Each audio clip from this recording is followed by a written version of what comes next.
अस्मदाचार्यपर्यन्तां वन्दे गुरुपरम्पराम्।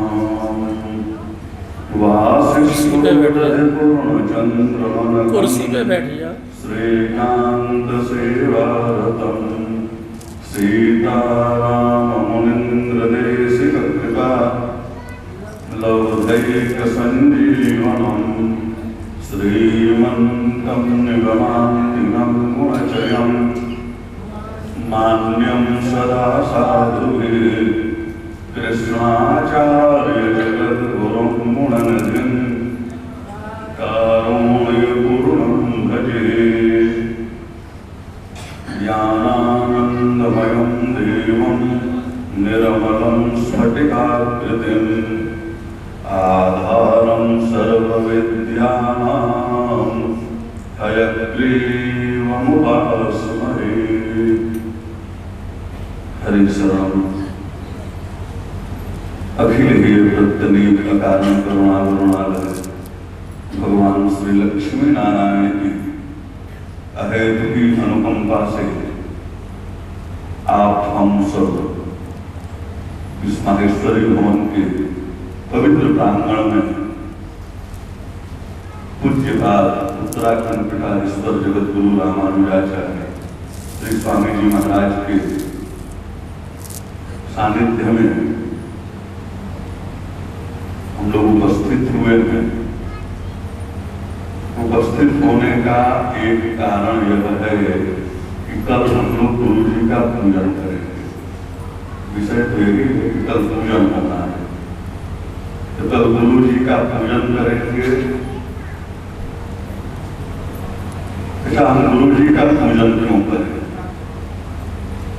जीवन में गुरु की क्या आवश्यकता है? देखिए, भगवान ने हम सबको यह मनुष्य का शरीर जो है किसी पुण्य के प्रभाव से नहीं दिया है। हमारे कोई ऐसे श्रेष्ठतम पुण्य नहीं है कि उस पुण्य से हमें मनुष्य का शरीर मिल गया है। ये तो भगवान की अकारण करुणा होती है। जब वो जीव को अपना बनाना चाहते हैं, अपने यहाँ बुलाना चाहते हैं अपने घर में, तब यह मनुष्य का शरीर दे देते हैं। यह साधन है, साधन धाम मोक्षकर द्वारा अपाइन जिहि परलोक सुधारा। यह शरीर मिलने के बाद भी जो परलोक नहीं सुधार पाता, भगवान तक नहीं जा पाता, वह विचारणीय जीव है। तब जाए वहां जाया कैसे जाए? तो भगवान यहाँ जाने के लिए जो मार्ग है वो वेद बताते हैं। वेदों में वर्णित है, वेद प्रतिपाद्य ईश्वर है, लेकिन वेद को पढ़ना ही कठिन है आजकल। हाँ, कभी समय था भारतवर्ष में, किसी पाश्चात्य विद्वान ने कहा वेद भारतीय गणेरियों का गीत था।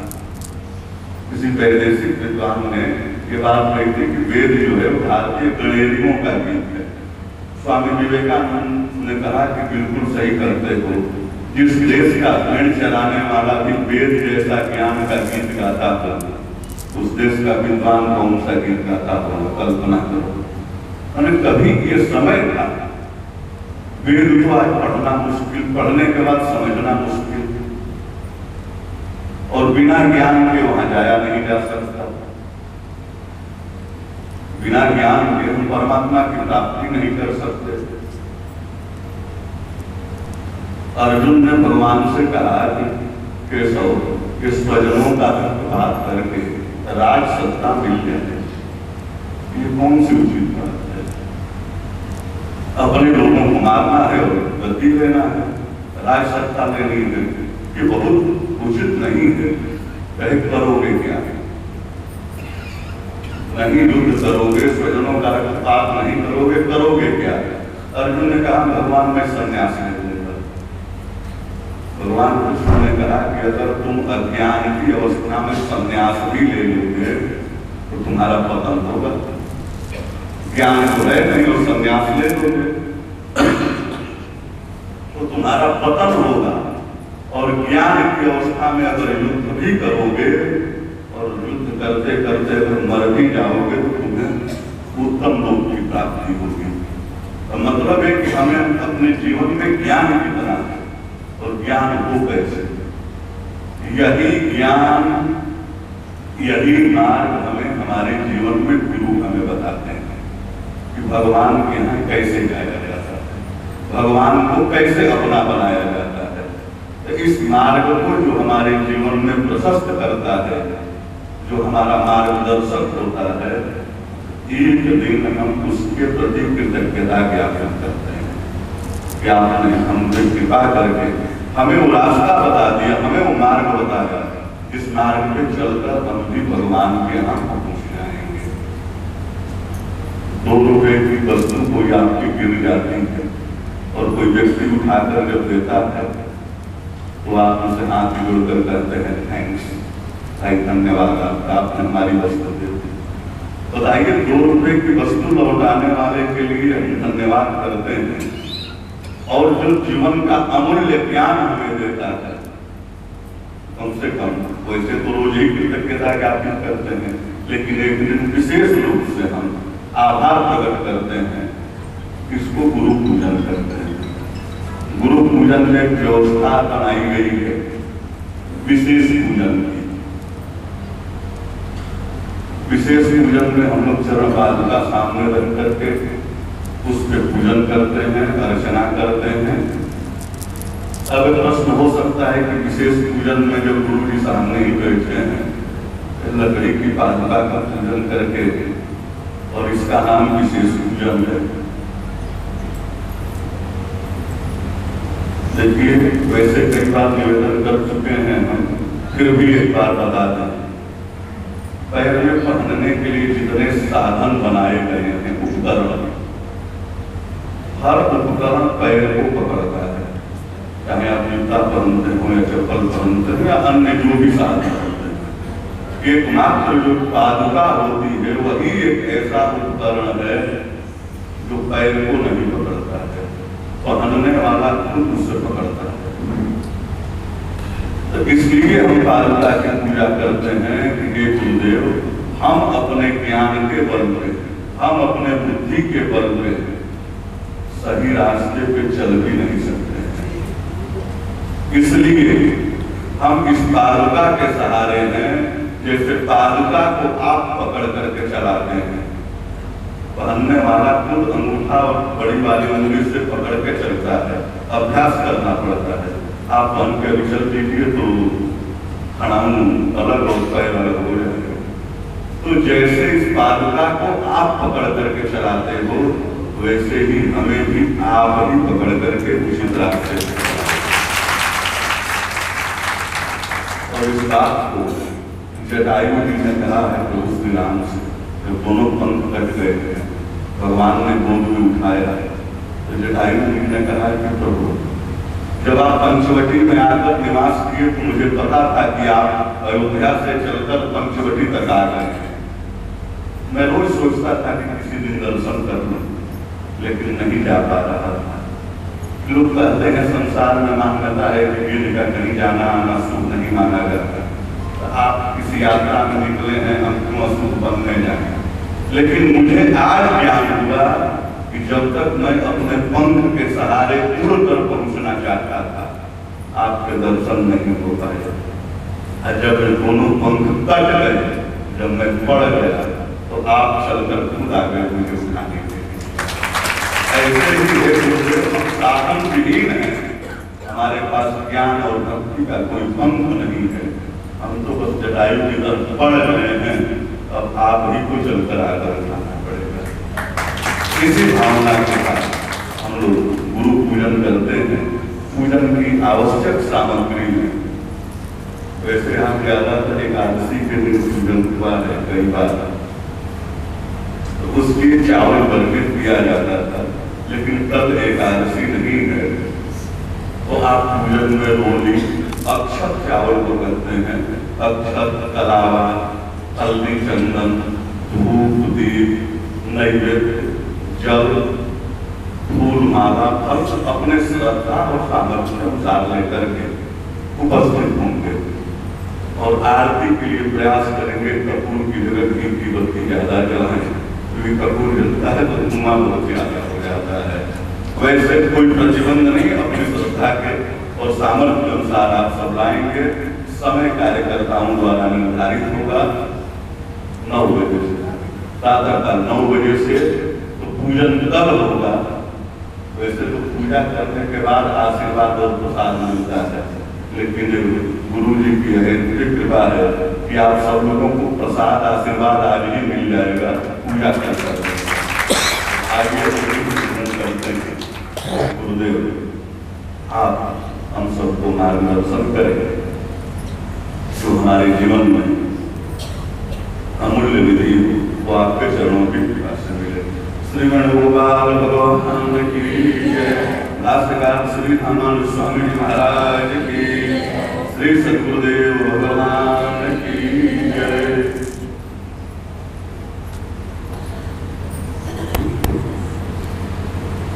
अखिल भुवन जन्मस्थेम भंगादिलीले विनत विविध भूतव्रात रक्षैक दीक्षे श्रुति शिरसि विदीप्ते ब्रह्मणे श्रीनिवासे भवतु मम परस्मिन् सेमुषी भक्ति रूपः।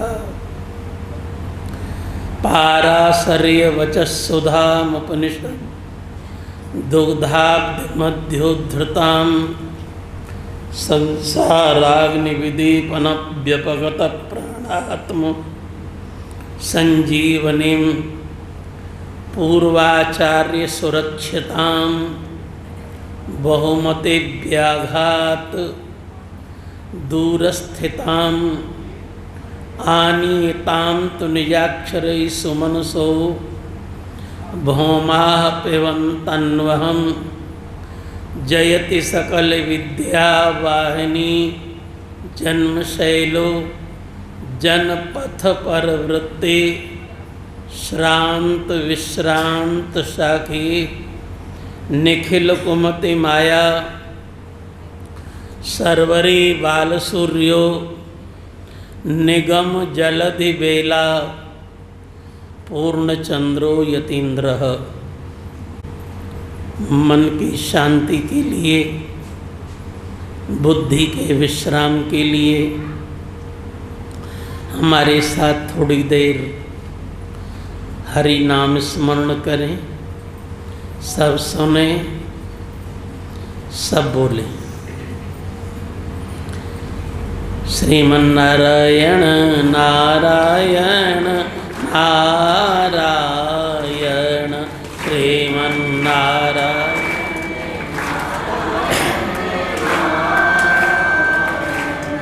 लक्ष्मी नारायण नारायण नारायण।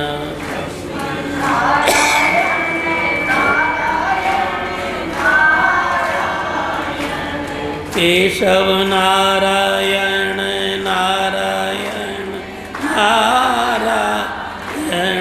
केशव।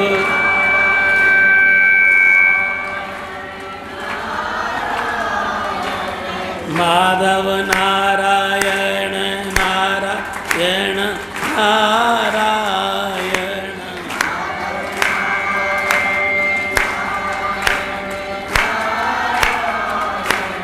गोविंद नारायण नारायण नारायण।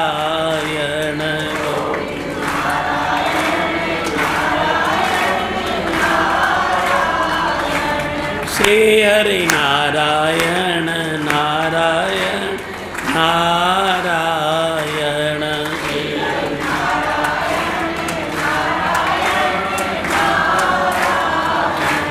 बद्री नारायण नारायण नारायण।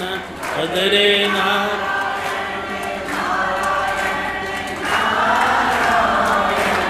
मुक्ति नारायण नारायण नारायण मुक्ति।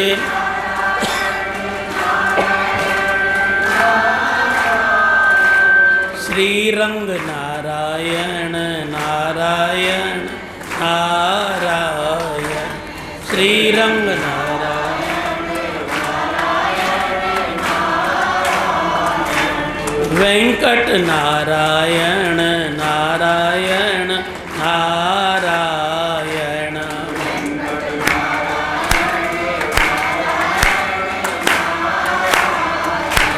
राम नारायण नारायण नारायण राम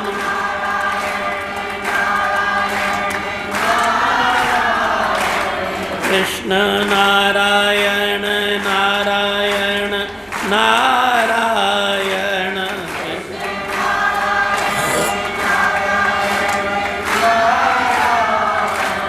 नरहरि नारायण नारायण नारायण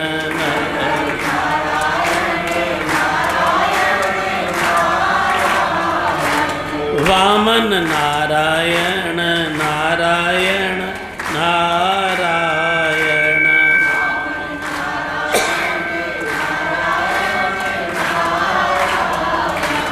यतिवर नारायण नारायण नारायण यतिवर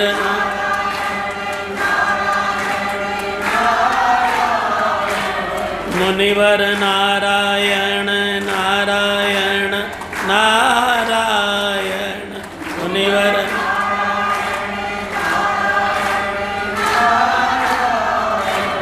गुरुवर नारायण नारायण नारायण गुरुवर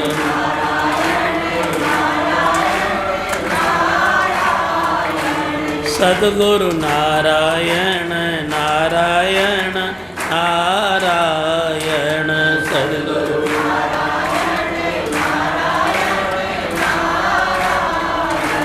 श्रीमन नारायण नारायण नारायण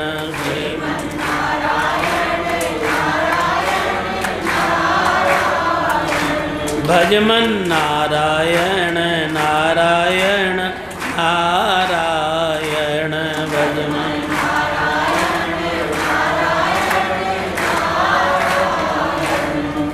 श्री नारायण भगवान की सत्य सनातन धर्म की भाष्यकार श्री रामन स्वामी जी महाराज की श्री हनुमान जी महाराज की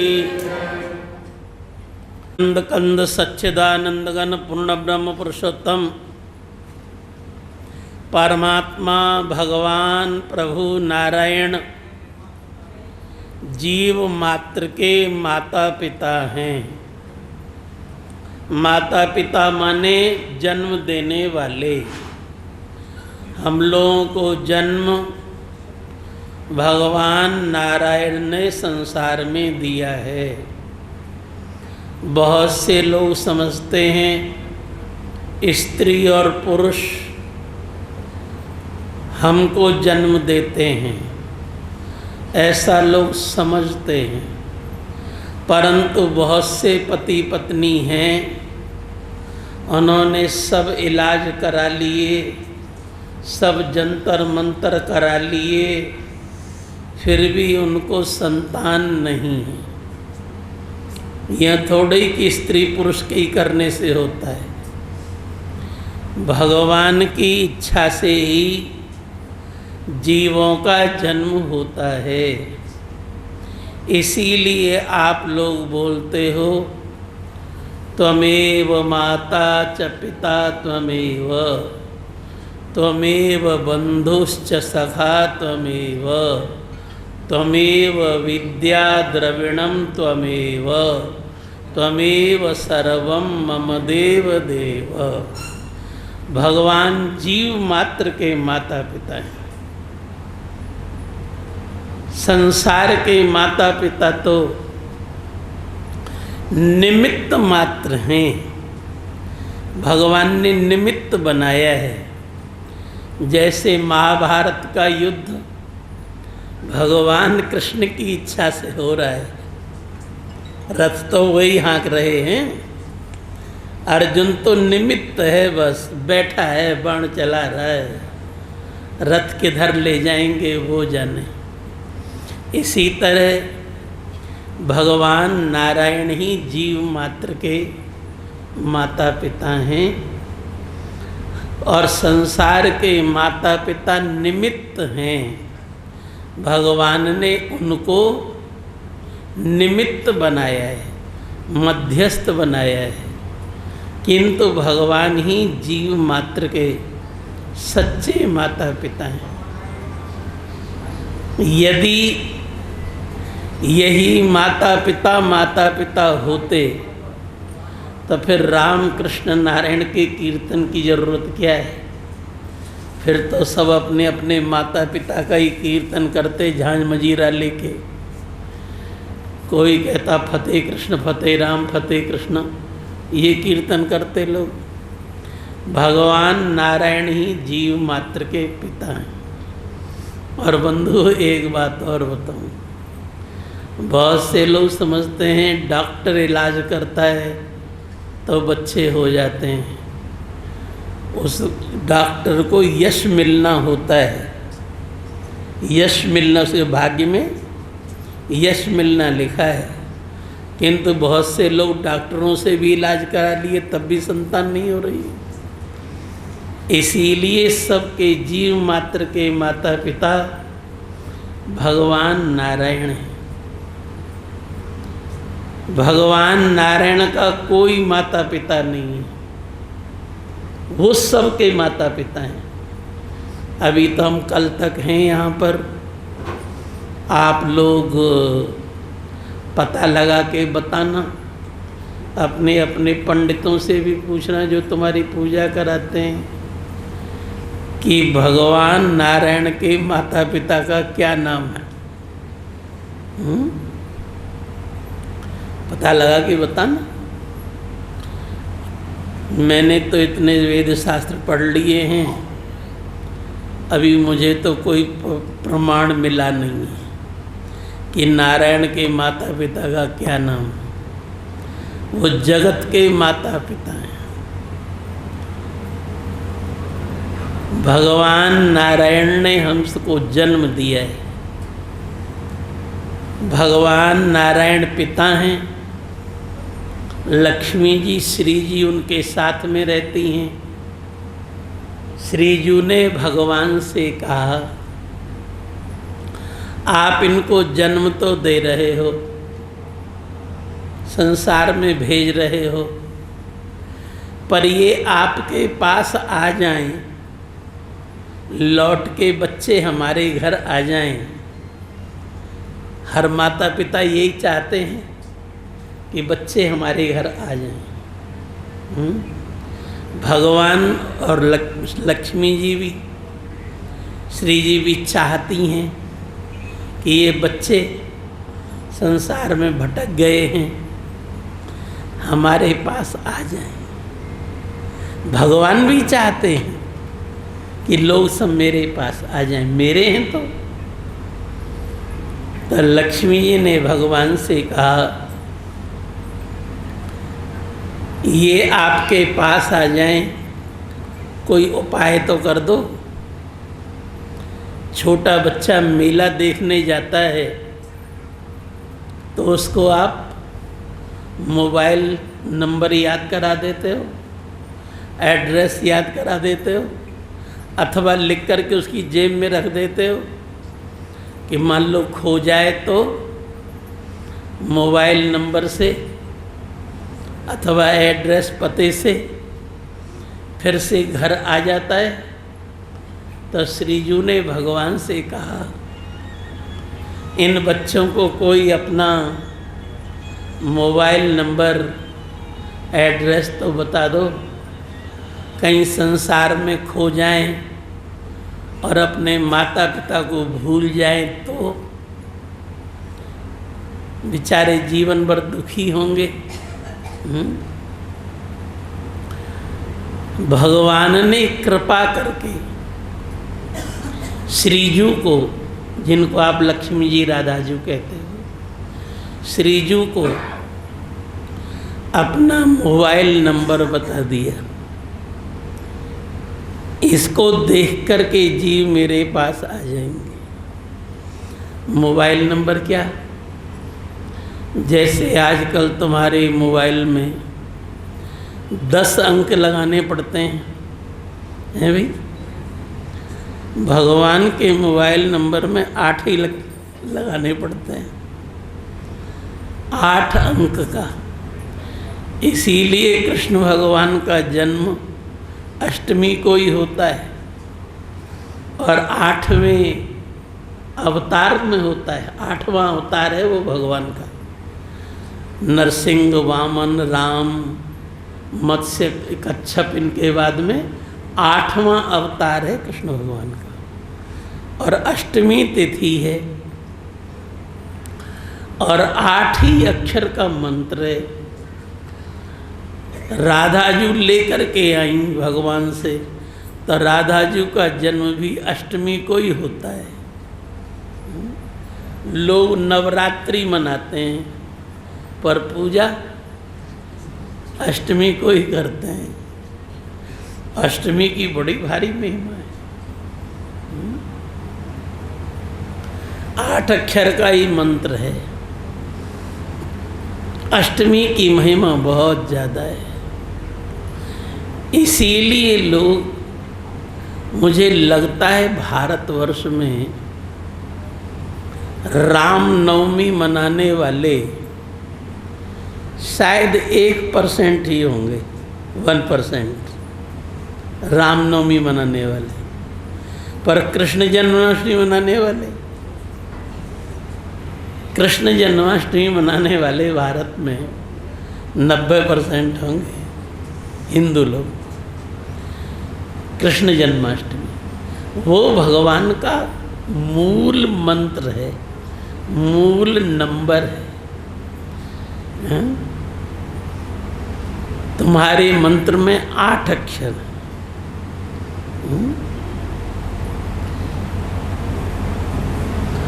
वैसे तो सबको मंत्र मिला ही हुआ है। जितने यहाँ देख रहा हूँ मैं,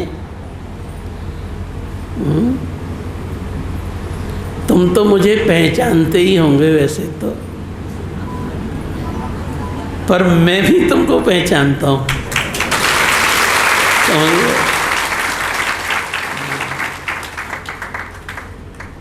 इतने दिन से देख रहा हूँ, मैं भी तुमको एक एक को पहचानता हूँ। ऋषिकेश जाते हैं लोग तो पहले हम बोलते हैं, वो बाद में बोलता है। क्या बोलते हैं? अच्छा, बहादुरगढ़ से आए हो, ठीक।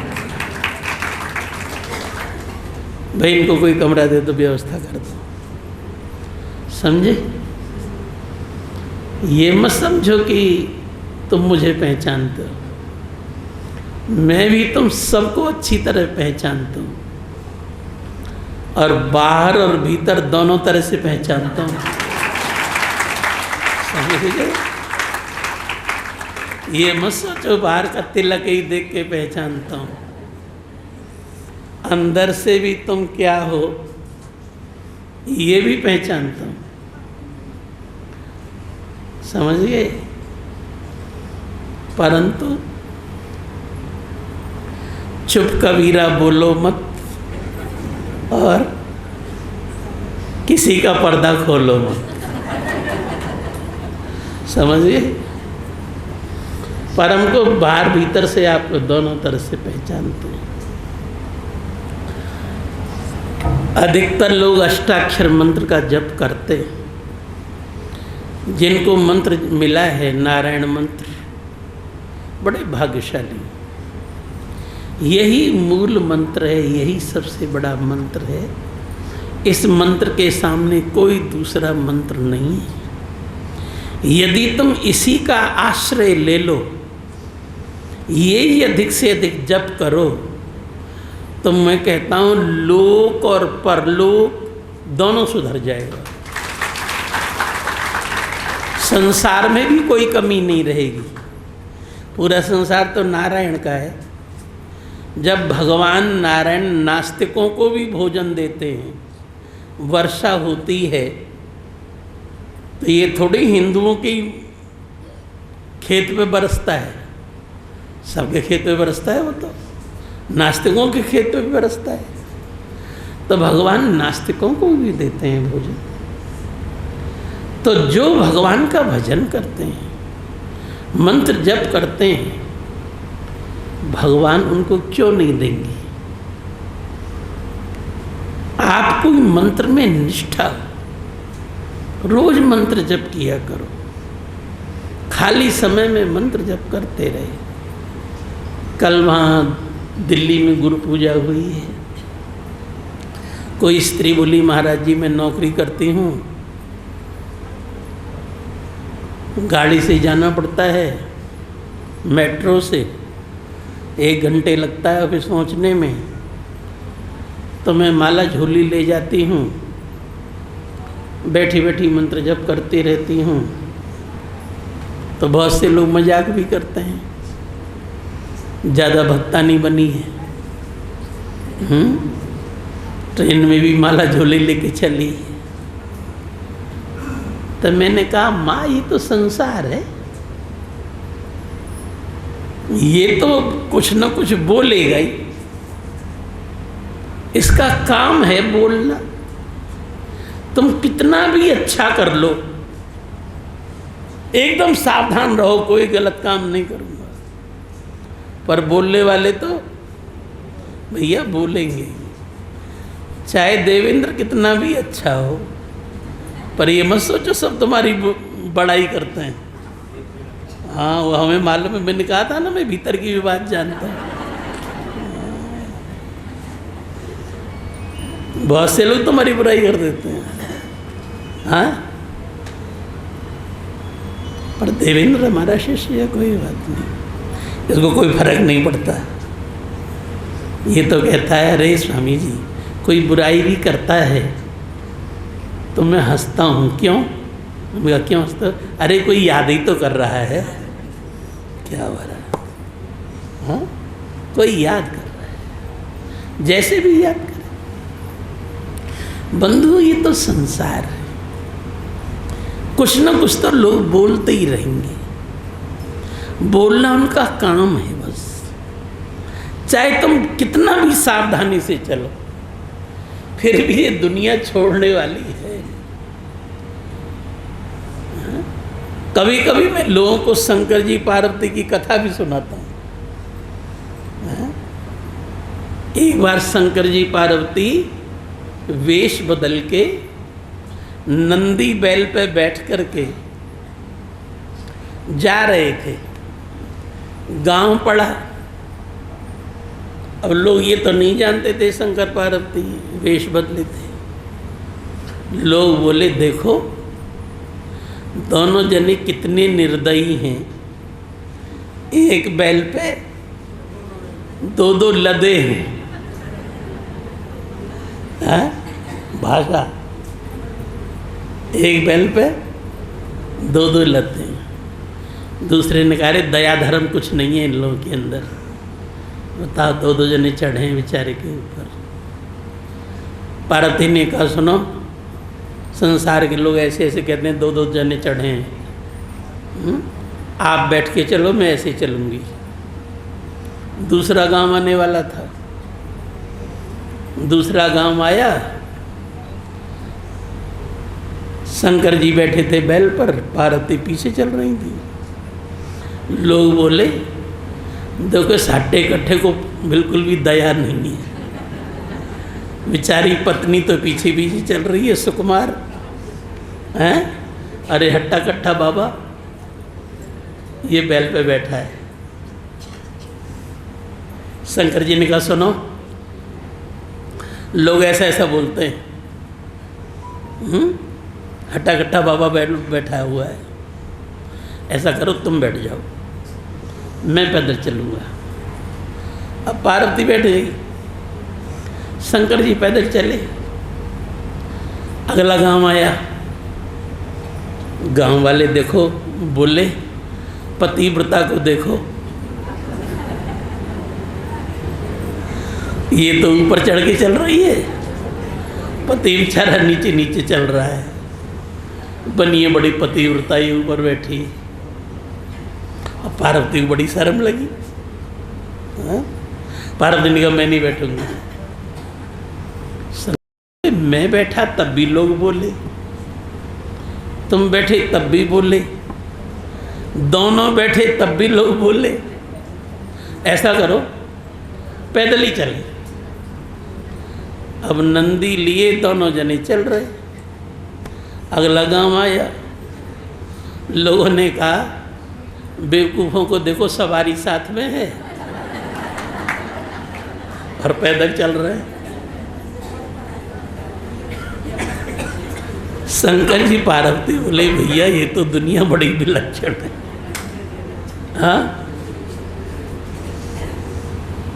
दोनों बैठे तो खराब, एक बैठे तो खराब, पत्नी बैठे तो खराब, पति बैठे तो खराब, और न बैठे तो भी खराब। हाँ, शंकर जी ने पार्वती से कहा कुआं में जाए दुनिया, भाड़ में जाए जमाना, दोनों बैठ के चल रहे।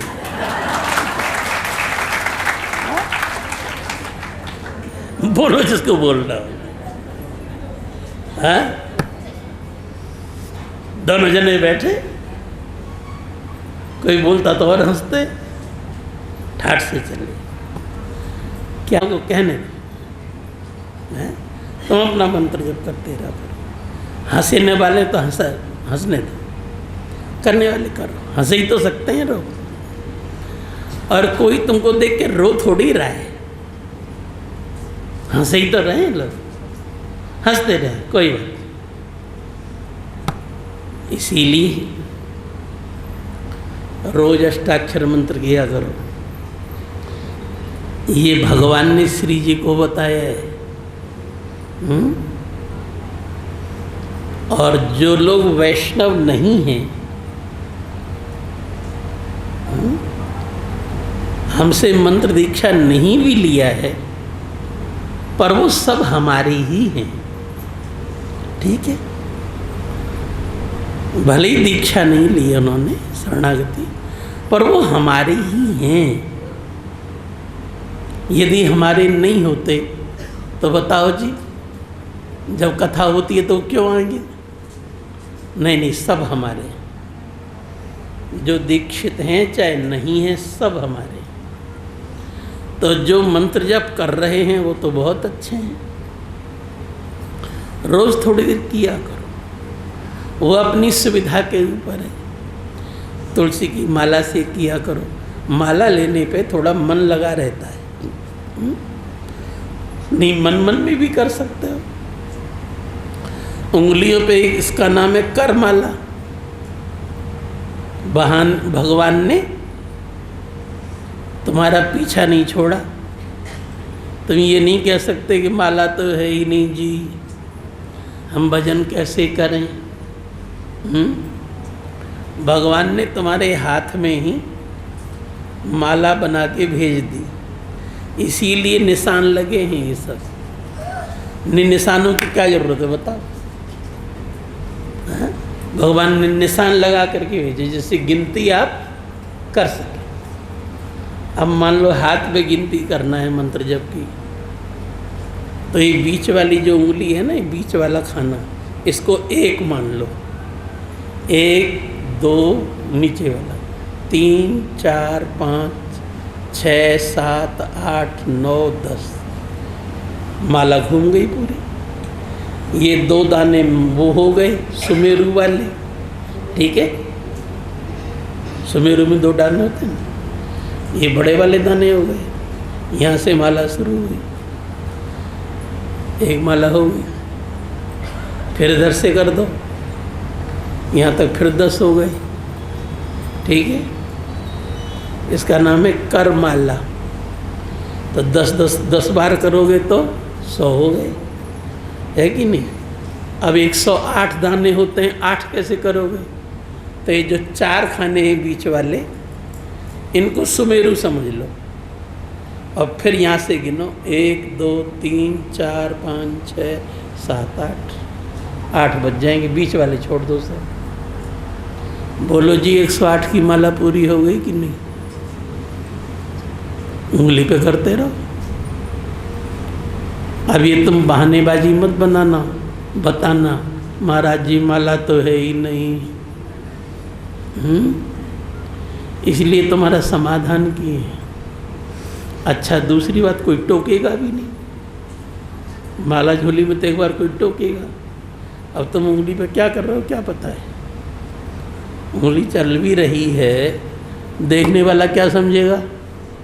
घर का हिसाब किताब कर रही होगी कुछ, है कि नहीं?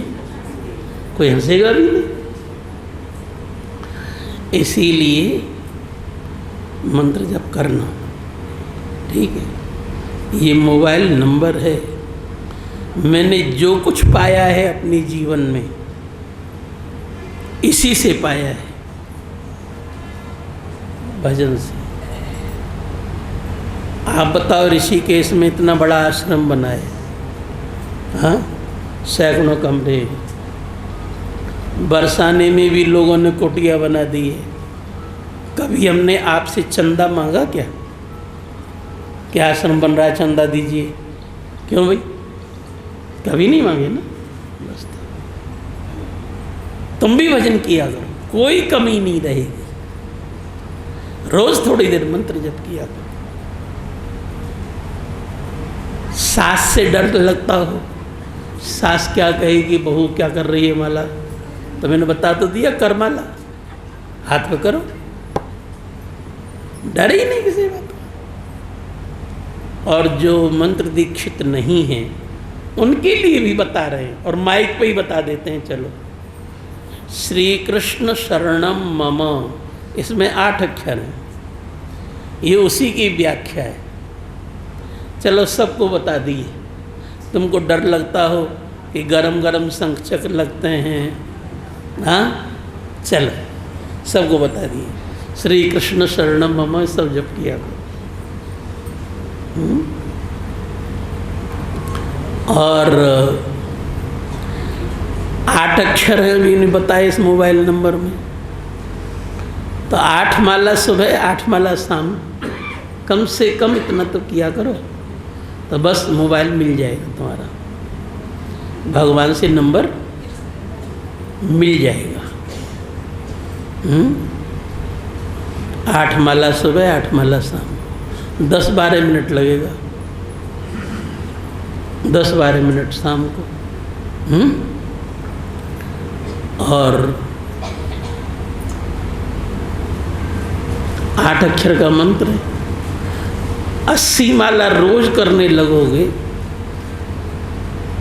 तो 80 दिन में भगवान का दर्शन भी शुरू हो जाएगा। गणित है तो सिद्ध बात। अष्टाक्षर मंत्र है, मोबाइल मिला। वैसे तो मोबाइल पे बात हो सकती है, पर बढ़िया वाला मोबाइल हो, बड़ा वाला, तो सामने बात कर सकता हो, देख के बात कर सकता हो, तो भगवान दिखने भी लगेंगे।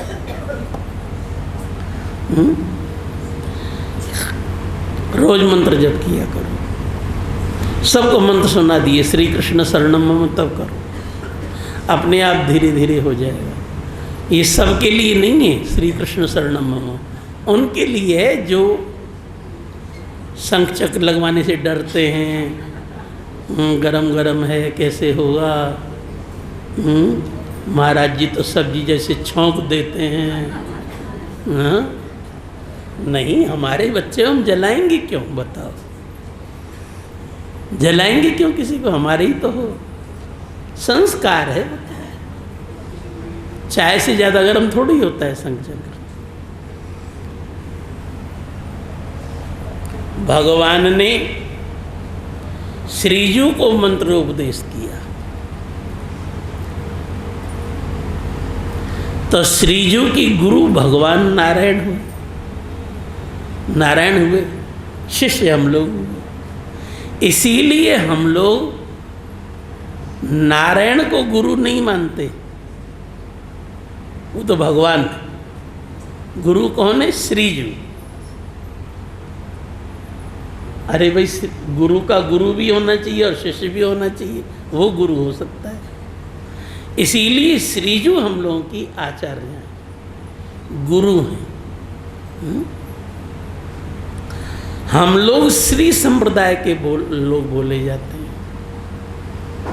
और बहुत ध्यान से सुनो सब बात। शरीर में गुरु का स्थान कहाँ है और भगवान का स्थान कहाँ है? गीता में भगवान कृष्ण ने कहा, ईश्वरः सर्वभूतानां हृदय से अर्जुन तिष्ठति। भगवान सबके हृदय प्रदेश में रहते हैं, ठीक है, हृदय में। और गुरु का स्थान दोनों भ्रुकुटियों के बीच में, ये गुरु का स्थान है। इसीलिए इसको योग में आज्ञा चक्र बोला जाता है। आज्ञा गुरु की मिलती है तब भगवान की प्राप्ति होती है। इसीलिए हम लोग यहीं पर तिलक लगाते हैं, दोनों बाहों की बीच में। ये श्रीयूल जो लगाते हैं ये गुरु हैं। गुरु की कृपा से भगवान की प्राप्ति होती है। इसीलिए श्री जरूर लगाना चाहिए। ये गुरु हैं। श्रीजू ने हम लोगों को मंत्र दिया कि ये जप है, ये नंबर है भगवान के पास पहुंचने का। और भगवान नारायण ने तो श्रीजू को कहाँ पे दिया था, पर ये मंत्र धीरे धीरे श्री रामानुज के पास में आ गया। रामानुज बच्चे ही थे, उनको मंत्र दीक्षा मिली। गोष्ठी पूर्ण स्वामी ने इनको मंत्र मंत्रार्थ सुनाया। गुरुजी ने कहा, बच्चा, भगवान की प्राप्ति का ये मंत्र है। ये मैंने गोपनीय नंबर बताया है, मोबाइल नंबर, नारायण मंत्र है। इसका जप करने से व्यक्ति अवश्य भगवान के यहाँ जाता है और सब दुख छूट जाते हैं। गुरुजी ने कहा, ये मंत्र जप करने से सब दुख छूट जाते हैं, लोक और परलोक दोनों सुधर जाता है, हैं? पर बच्चा, जैसे मोबाइल नंबर, अपनी बैंक की पासबुक का नंबर सबको नहीं दिया जाता, नहीं तो बैंक से रुपया निकलने में लोग चीटिंग कर लेते हैं, ठीक है। गुरु मंत्र भी, ये अष्टाक्षर मंत्र सबको नहीं बताना, ये गोपनीय मंत्र है, अपात्र को नहीं देना। जैसे दान सतपात्र को दिया जाता है, मंत्र भी सतपात्र को देना, अपात्र को मत देना।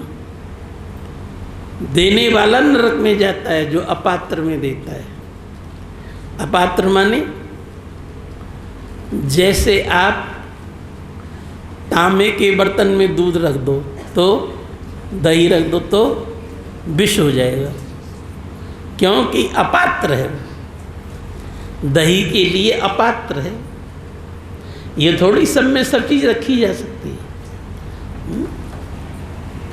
इसी तरह अष्टाक्षर मंत्र सबके लिए नहीं है, अपात्र को मत देना, नहीं तो नरक में जाओगे। और जो एक बार सुन लेगा वो भगवान के धाम को जाएगा, उसका लोक और परलोक दोनों सुधर जाएगा, कष्ट भी दूर हो जाएगा। गुरुजी ने दोनों बात बता दी। अब रामानुज बच्चे ही थे, इनको रात भर नींद नहीं आई। गुरुजी ने कहा है जो एक बार भी सुन लेगा इन मंत्रों को और थोड़ा भी जप कर लेगा, उसका लोक और परलोक दोनों सुधर जाएंगे। हाँ, पर गुरुजी ने ये भी कहा था अपात्र को मत बताना, नहीं बताने वाला नरक में जाएगा। रात भर उधेड़ बुन में लगे रहे। गुरुजी ने कहा है जो एक बार सुन लेगा उसके सब दुख दूर हो जाएंगे, भगवान की प्राप्ति हो जाएगी। हाँ, रामानुज को रात भर नींद नहीं आई। सुबह 4 बजे ही मंदिर की शिखर पे चढ़ गए। वहाँ की भाषा में बोलते हैं गोपुरम, गोपुर, शिखर पे चढ़ गए।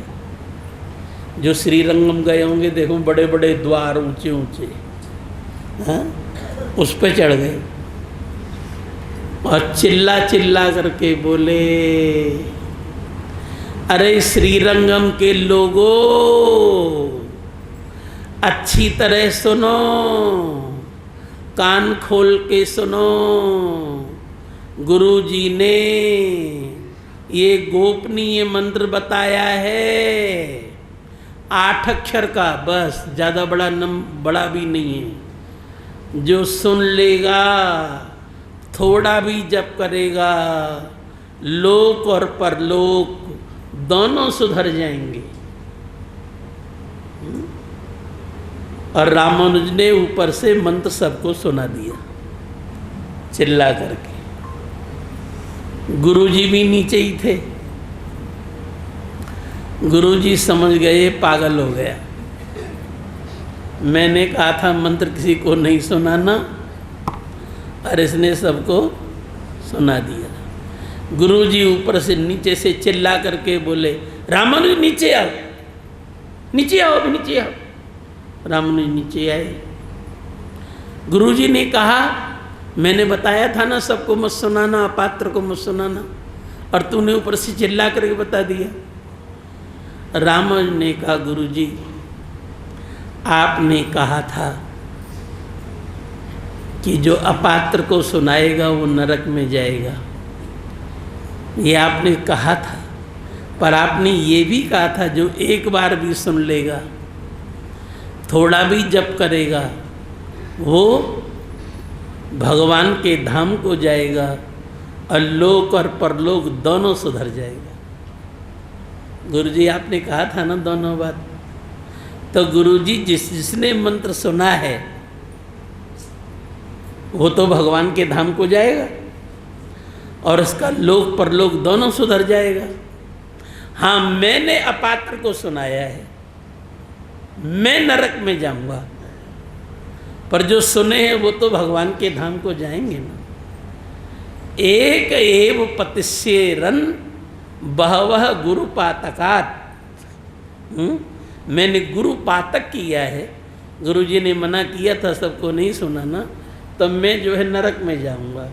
एक एव पतिष्येरन बहवह गुरु पातकात सर्वे देवालयम यान्ति। और जितने हैं ये सब भगवान के धाम को जाएंगे। तो गुरुजी ये सब भगवान के धाम को जाएं, कोई बात नहीं, मैं जो है नरक में जाऊंगा। एक नरक में मैं जाऊंगा, बस एक, बाकी सब भगवान के धाम को जाएंगे। मुझे नरक स्वीकार है, जीवन भर में नरक में रहूं, पर सब भगवान के धाम को जाएं। रामानुज के मुंह से ये बात सुनकर के गोष्ठी पूर्ण स्वामी ने, गुरुजी ने उनको अपनी गोदी में भर लिया। तुम्हारे विचार कितने ऊंचे हैं, अपने को नरक में भेज करके सबको वैकुंठ भेज रहे हो। तुमको नरक से डर नहीं है, तुमने सबको वैकुंठ भेजा। पर मेरी समझ में तो अब आई बात, जो सबको वैकुंठ भेज रहा है वो नरक में कैसे जाएगा? हाँ, क्यों भाई? अरे इस लोग थोड़ा थोड़ा भी भजन करेंगे, लोग करेंगे, क्यों जी? 2% तो जो खरीदता है उससे लेता है, और जो बेचता है उससे भी लेता है, 4% हो गई जी, क्यों जी?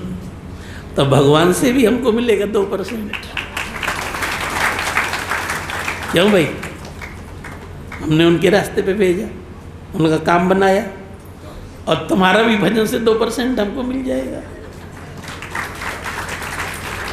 तो बताओ जी, हमारा काम तो अपने आप ही बन गया। एक दिन हम आश्रम में बैठे थे, कोई आदमी आया और हम भजन की बात कर रहे थे, लोगों को ये भजन का उपदेश दे रहे तो भजन किया करो। वो आदमी पढ़ा लिखा होगा, उसने कहा महाराज जी एक बात बताओ, आप कितना भजन करते हो? अब मैं तो सोच में पड़ गया, क्या उत्तर दूं? यदि मैं कहूँगा कि रोज 100 माला करता हूँ सुबह और 100 माला शाम को, तो ये अभी बोलेगा गुरुजी हो के बस इतना ही? क्यों भाई? 200 भी बोलूँगा तब भी यही कहेगा ये। मैंने बताया था ना, मैं बाहर भीतर की दोनों जानता हूँ।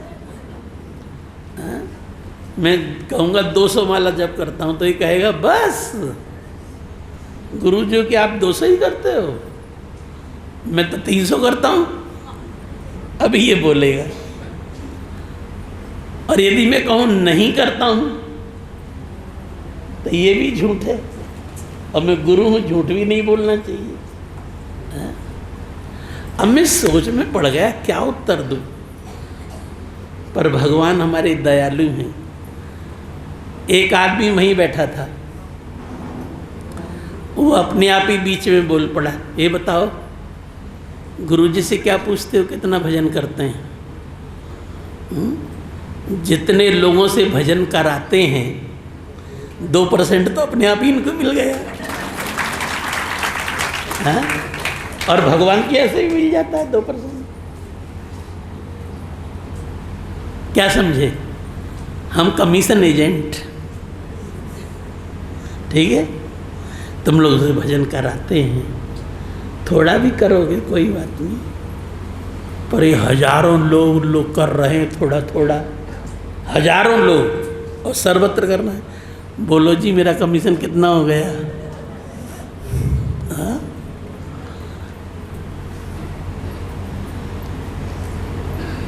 रोज थोड़ा मंत्र जप किया करो। इसीलिए हम लोग श्री संप्रदाय के लोग बोले जाते हैं। गोष्ठी पूर्ण स्वामी ने रामानुज को अपने हृदय से लगाया। गोष्ठी पूर्ण स्वामी ने कहा, रामानुज हमारी संप्रदाय में, हमारी परंपरा में कोई भी इतना उदार नहीं हुआ जो अपने को नरक में डाल करके और सबको वैकुंठ ले जाने की बात करे। और जो सबको वैकुंठ भेजता है और अपने नरक जाने को तैयार है, वो नरक में कैसे जाएगा जो इतना उपकार कर रहा है? अभी तक इस संप्रदाय को लोग श्री संप्रदाय कहते थे, श्रीजू से प्रारंभ हुई है, पर आज से इस संप्रदाय को लोग श्री रामानुज संप्रदाय कहेंगे। श्री संप्रदाय का नाम श्री रामानुज संप्रदाय हो गया। और बहुत अच्छी तरह सुनो, मनुष्य के अंदर कोई दोष हो सकता है, क्योंकि ये पूरा संसार सत रज तम 3 गुणों से बना है। जितने लोग बैठे हैं सबके अंदर सत रज तम तीनों ही दोष थे। अरे भजन करते हो वो सत तत्व है। संसार के भोग भोगते हो वो रज तत्व है, हैं? और जो गुस्सा करते हो वो तम है। सबके अंदर होता है। अरे साधु महात्मा में भी होता है, भजन करता है सत्यों में होता है, पर जब शासन करना हो, डांटना हो, तो तम का भी प्रयोग करना पड़ता है। सबके अंदर सृष्टि ऐसी बनी। जिसके अंदर सत्व गुण ज्यादा होता है उसको हम सात्विक कहते हैं। होते सबके अंदर सब है। जिसके अंदर राजसी गुण ज्यादा होता है, भोग विलास, उसको हम राजसी कहते हैं। और जिसको गुस्सा ज्यादा आती है उसको तामसी कहते हैं। पर होता सब में।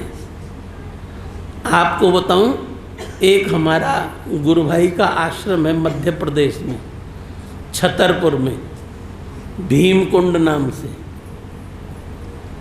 जंगल में है वो कुंड है, उसका नाम भीमकुंड पड़ा है, वहीं पे महात्मा रहता है। तो मैंने कहा जंगल में तुम्हारा खर्चा कैसे चलता है? अरे दवा, खाना पीना, साबुन तेल, खर्चा कैसे चलता है? तो महात्मा ने आश्चर्य की बात बताई। महाराज जी रात को जो है डकैत आते हैं यहाँ आश्रम में, चोरी लूटपाट करके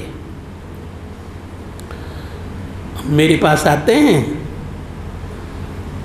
और चूल्हा बना है, बर्तन रखा है, आटा चावल दाल रखा है, यहीं पे बनाते हैं। जितने डकैत हैं यहीं पे भोजन बनाएंगे, जो बनाना हो उनको, और यहीं खाएंगे। घी वगैरह सब मुझसे ही लेते हैं, सब मैं देता हूँ, आटा चावल दाल घी सब उनको देता हूँ। और वो जब जाएंगे तो लूट का धन रहता ही है, रुपया चढ़ा के जाएंगे। रुपया चढ़ा के जाता है। बड़े आराम से चलता है ऐसा। साधुओं की सेवा होती है और रात को डकैतों की सेवा होती है। आश्रम भी बहुत अच्छी चलता है। अर्थात डकैत हैं, चोर हैं, तामसी होंगे, पर साधु की सेवा भी करते हैं। और बोले महाराज जी कह के और जाते हैं, क्या बाबा कोई आपको परेशान करे तो बताना है, कोई परेशान करे तो उसका नाम बताना, कल घर उसी के घर का नंबर है कल का। तो पूरा इलाका डर के रहता है कि बाबा ने हमारा नाम ले दिया तो बस काम हो गया। अर्थात सबके अंदर राजसी सात्विक तामस सबके अंदर होता है, पर जिसके अंदर सत्व की ज़्यादा विशेषता है वो सात्विक बोला जाता है। तो हम लोग जितने भी व्यक्ति हैं कल आचार्य पूजा करेंगे। मनुष्य शरीर है, मेरे अंदर भी कुछ दोष हो सकता है, समझ गए? मैं भी डांट लगा देता हूँ, कभी कभी गुस्सा में आ जाता हूँ। ठीक, ये थोड़ी कि सात्विक जीवन, मेरे अंदर भी दोष हो सकता है, परंतु हम लोग पूजा करते हैं गुरु पूजन के दिन श्री रामानुजाचार्य जी का, ठीक, जिनके अंदर कोई दोष नहीं है, निर्दोष है। अभी मैंने जरा सा चरित्र सुनाया है, पर जीवन भर सुनाऊं तब भी रामानुज के गुणों का वर्णन नहीं होगा। इतना चरित्र बस सुने हो बहुत, यहाँ के लोग तो बहुत सुने हैं। गोदाम्बा जी की जो कथा सुनाता हूँ तो रामानुज का बहुत चरित्र सुनाया हूँ। तो हम लोग श्री संप्रदाय के लोग हैं और हमारे आचार्य श्रीजू हैं श्री रामानुज स्वामी, इसलिए हम श्री जरूर लगाते हैं। पूजा जो होती है वो रामानुजाचार्य जी के नाम से होती है, 108 नाम से, उन्हीं के नामों से ही अर्चना करते हैं। और जितने भी हमारे कागज होते हैं, पत्रक होते हैं, उस पर मेरा नाम नहीं लिखा रहता, सबसे ऊपर श्रीमते रामानुजाय नमः लिखा रहता है। हाँ, इसीलिए ये जो गुरु पूजन है मेरा पूजन नहीं है, ये हम लोगों के जो आचार्य हैं, जिनके मार्ग पर हम चल रहे हैं, जिन्होंने हमको मंत्र सिखाए हैं, ये उन्हीं की पूजा है। और मुझे तो लगता है भगवान की पूजा करो चाहे मत करो, पर रामानुज की पूजा जरूर करो।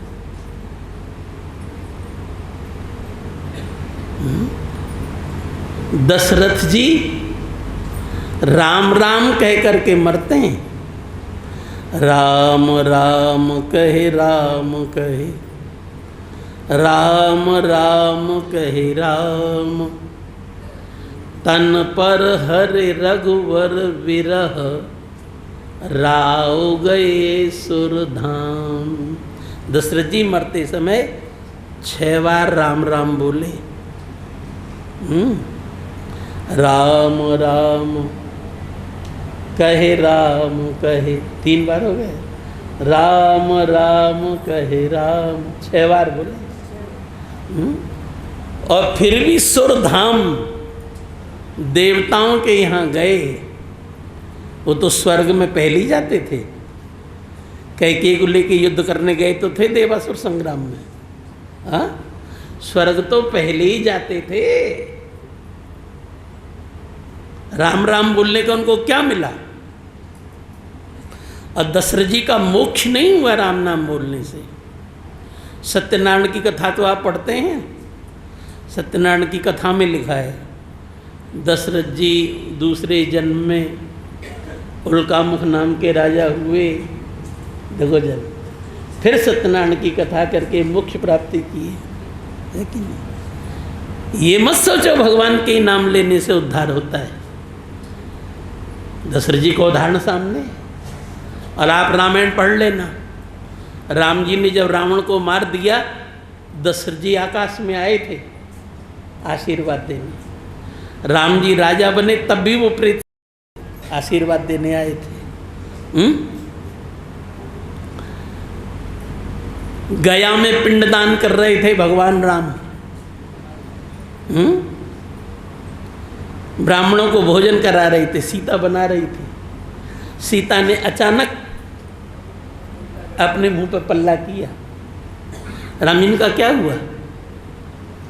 सीता जी ने कहा ससुर जी आए थे, दशरथ जी। दशरथ जी आए थे, जो ब्राह्मण बैठे थे एक के अंदर दशरथ जी आए थे। क्या समझे? राम नाम बोलने के बाद भी दशरथ जी का उद्धार नहीं हुआ। और उसी रामायण में मारीच, हाँ, जो सोने का हिरण बन के आया था, जब राम जी ने बाण मारा तो उसने राम नाम नहीं लिया। प्रथम लीन लक्ष्मण कर नामा, हाँ, राम नाम नहीं बोला मरीच। प्रथम लीन लक्ष्मण कर नामा बोला, लक्ष्मण रामानुज, राम नहीं रामानुज। पाछे सुमिरे सी मन में राम, बोला नहीं राम नाम, मन में ही राम नाम स्मरण पाठ में किया। पहले हा लक्ष्मण बोला, वो रामानुज बोला।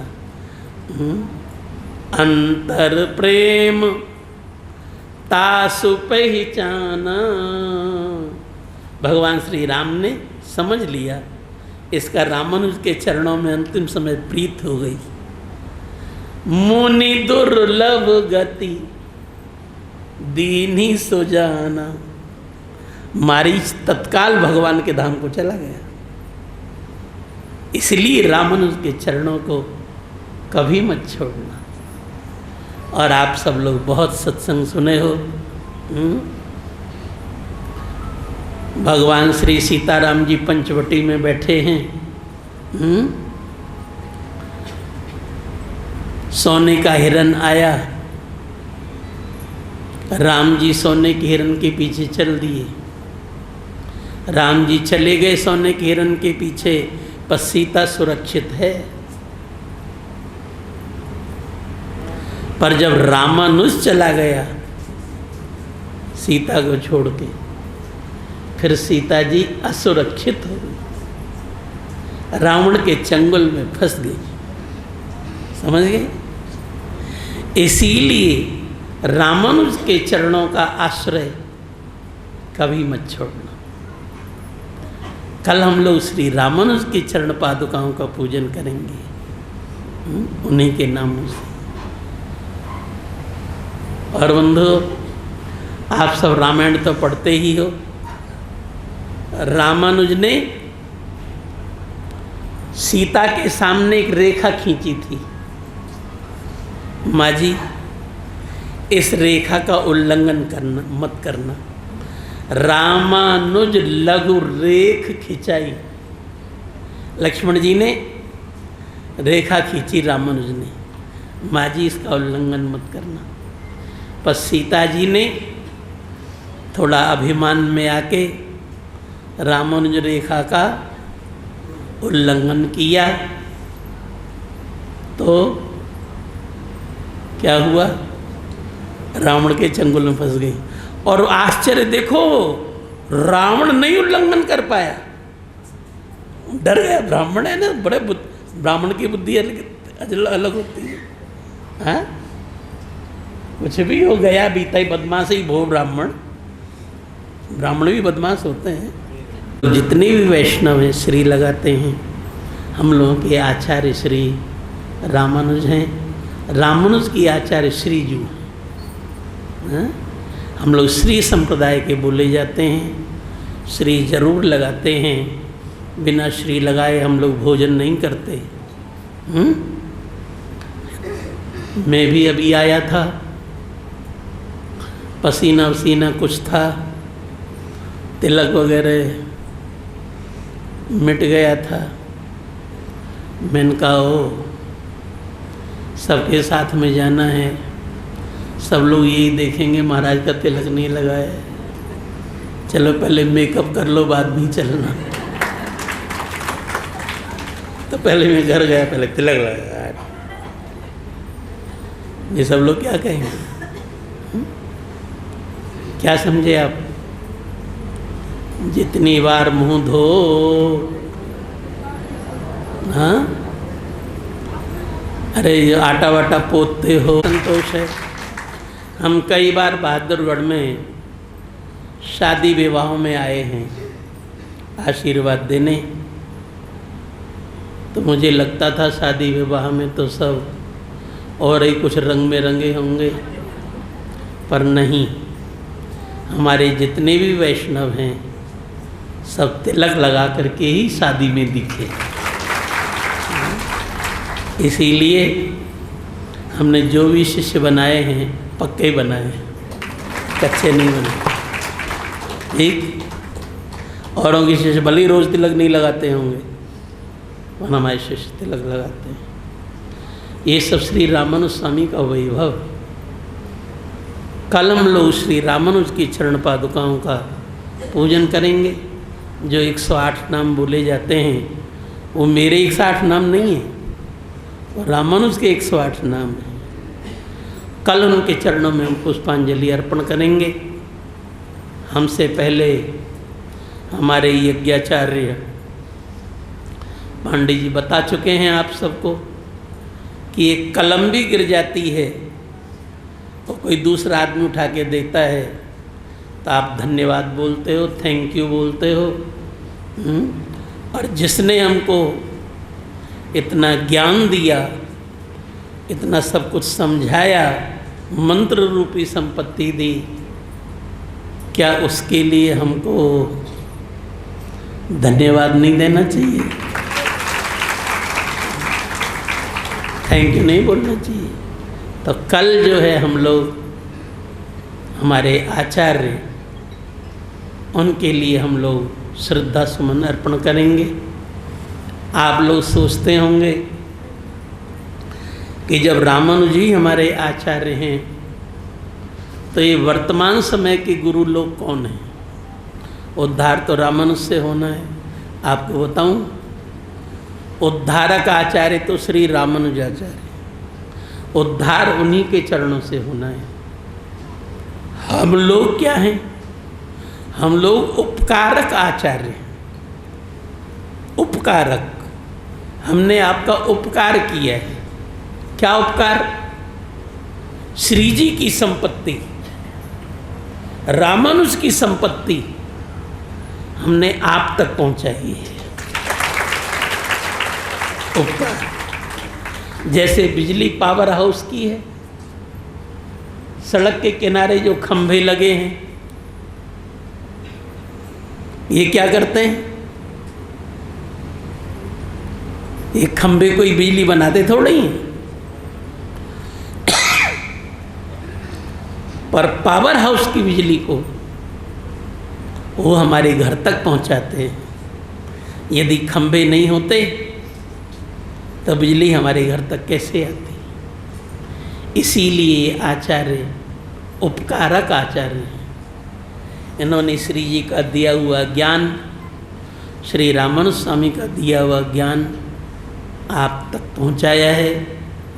आज कल हम लोग उनके चरणों में पुष्पांजलि कल अर्पण करेंगे।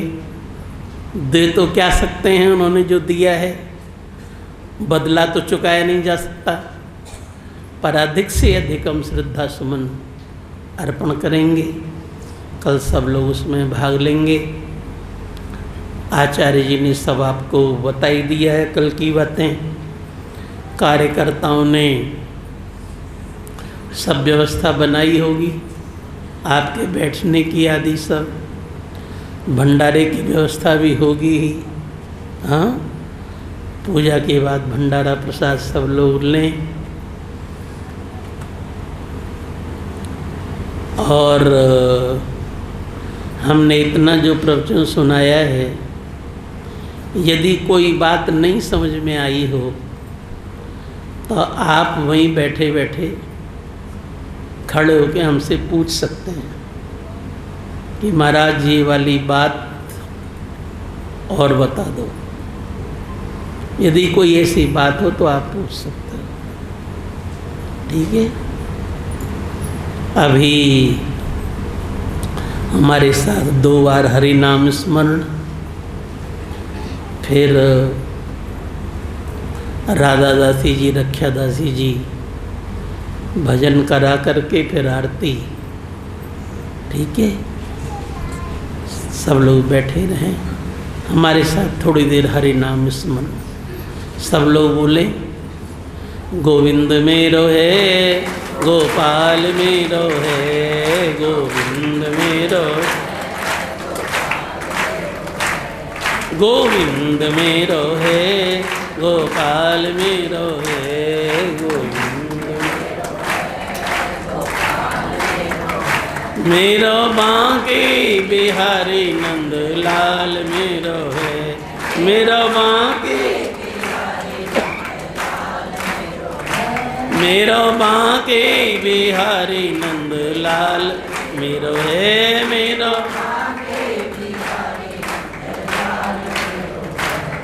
गोविंद मेरो है, गोपाल मेरो है, गोविंद मेरो है,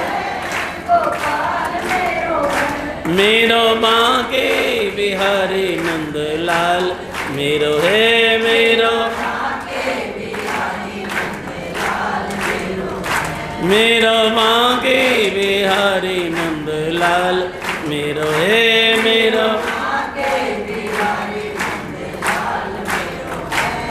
गोविंद मेरो है, गोपाल मेरो है, गोविंद मेरो है, में रोहे, गोपाल में रोहे गोविंद।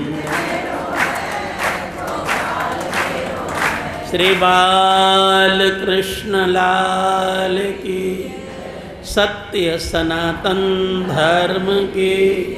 भाष्यकार श्री रामानुज स्वामी जी महाराज की, श्री हनुमान जी महाराज की प्रेम और श्रद्धा के साथ जय जय श्री राधे, जय जय श्री राधे, जय जय श्री राधे। आनंद मन में आएगा यदि राज के गुण गाइए।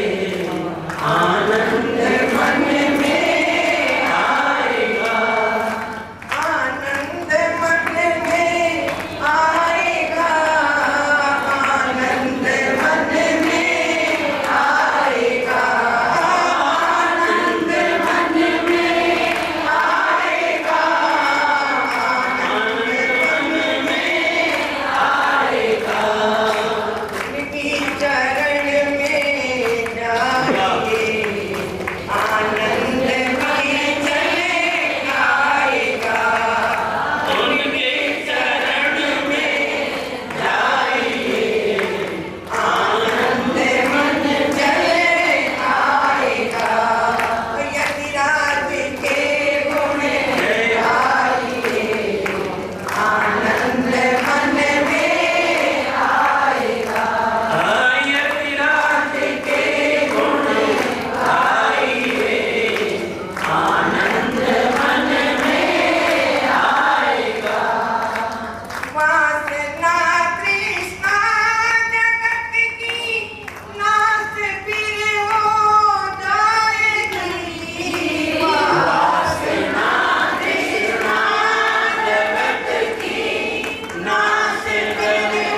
की जय हो।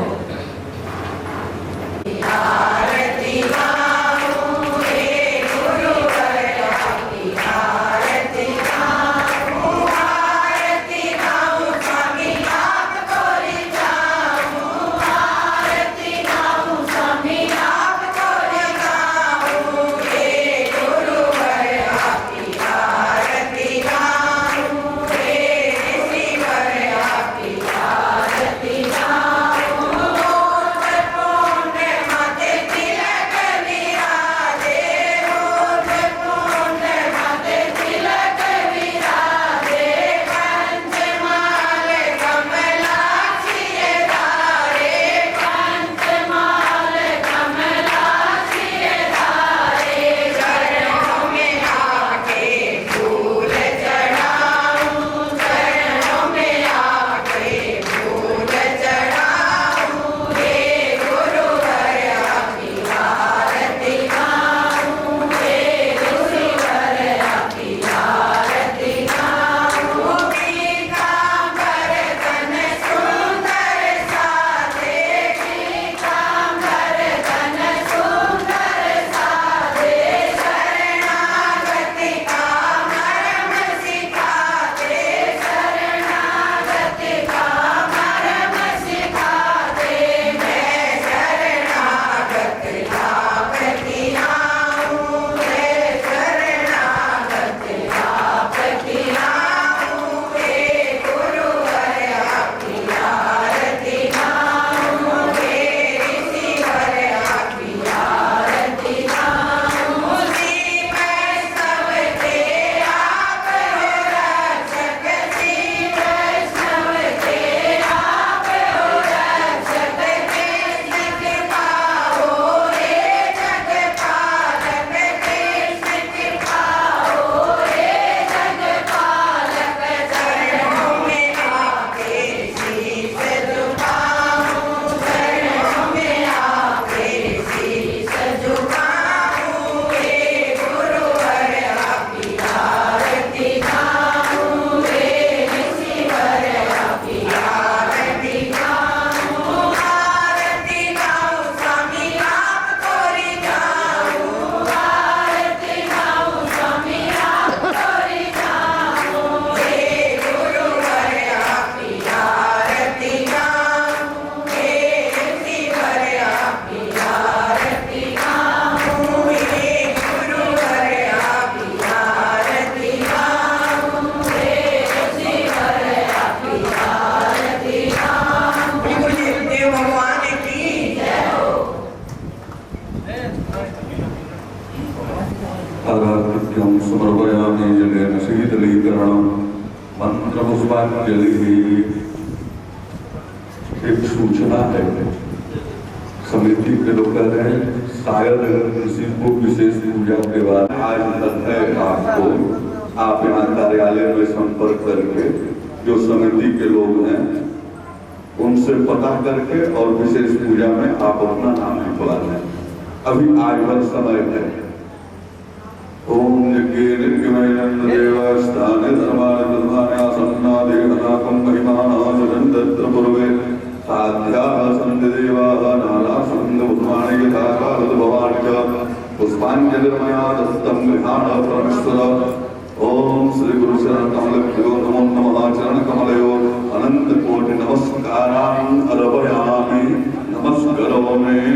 श्री वेणुगोपाल भगवान की राष्ट्रकार श्री रामानुज स्वामी जी महाराज की जगत गुरु श्री स्वामी जी महाराज की जय।